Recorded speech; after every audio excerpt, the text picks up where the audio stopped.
भगवान नाराज नहीं होते। कोई खूब पाप करे तो भगवान नाराज नहीं होते।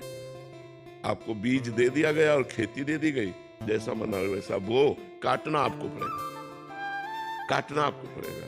अगर आप गेहूं बोते हैं तो दाग छुआरा खाने को नहीं मिलेगा, बमूल बोते हैं तो आपको रोटी खाने को नहीं मिलेगी। जो बोंगे वही आपको प्राप्त होगा। तो जैसे हम भजन कर रहे हैं, भजन में कभी कमी आ रही है, कभी अच्छा भजन हो रहा है, ये तो साधक की दिनचर्या के अंतर्गत है।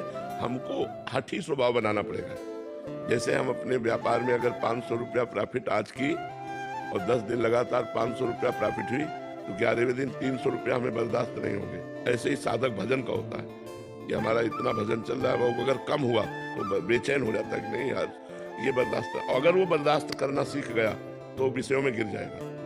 जो बर्दाश्त करना सीख नहीं गया भजन को, भजन की कमी बर्दाश्त नहीं, चाहे प्राण निकल जाए, एकदम जिद्दी स्वभाव, वो क्रॉस कर गया, वो माया को क्रॉस कर गया।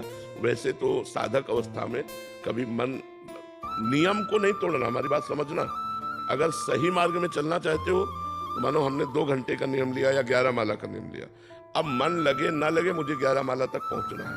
कभी मन लगता है, कभी नहीं लगता है, ये मायाकृत है। तो जब नहीं लगता है तो भी हमें अपने नियम की पूर्ति करनी है। जो नियम पर डटा रहता है वो क्रॉस कर जाता है माया को। और जिसका आज 20 वाला जपा, 2 दिन कुछ नहीं जपा, वो माया पर विजय प्राप्त कर। माया पर नियम बाई नियम कसता चला जाए अपने को जितना कसते चले जाओगे उतने आनंद का अनुभव होता जाएगा।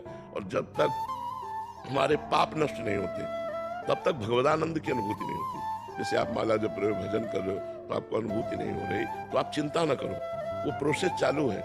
नाम आपके पूर्व जन्मों के पापों का नाश कर रहा है। और जहां नाश हुआ, एक वो ऐसा आनंद आता है कि उसकी वाणी से हम वर्णन नहीं कर सकते।